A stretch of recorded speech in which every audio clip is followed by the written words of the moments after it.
In this lecture, we'll be creating an HTML form. This is a sample of the form we'll be creating. It's an employment application form. It asks the user for some personal information.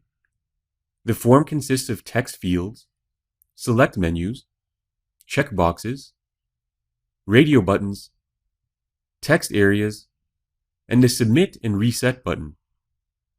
The form inputs and input labels are organized into a table.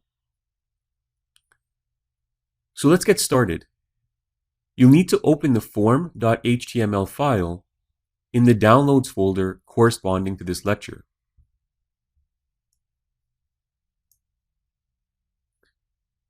With the form.html file open, you'll notice that the basic page structure is already set up. The HTML code also contains a table with 2 columns and 9 rows in the body. We'll use this table for our form fields. Let's preview the file just to make sure our table is visible and there are no errors in the code.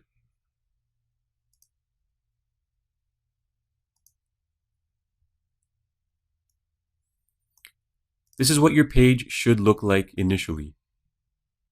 Just an empty table with our 2 columns and 9 rows.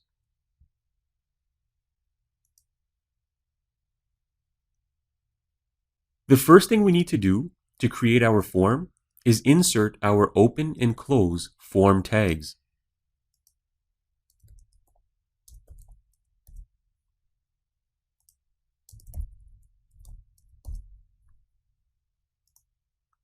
These tags will contain all the HTML code pertaining to our form fields, such as text inputs, select menus, submission buttons, and other form elements. It's very important to create the form tags first, otherwise the form will not work. The form tags must encompass the entire table because all our form fields will be contained within the table. The form tag also has important attributes that we must define.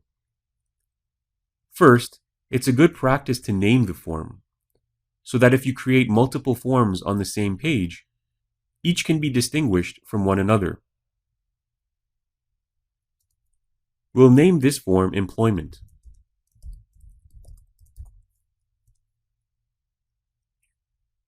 Next, we need to instruct our browser on where to send this form data upon submission.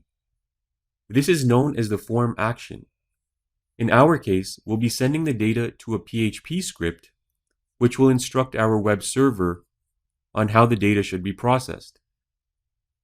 For the form action, let's type in send.php.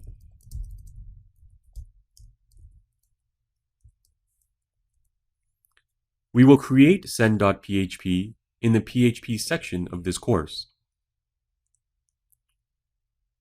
In addition to the action attribute, we must also specify a method of data transmission. A form method tells the browser to submit the data through the post or get command.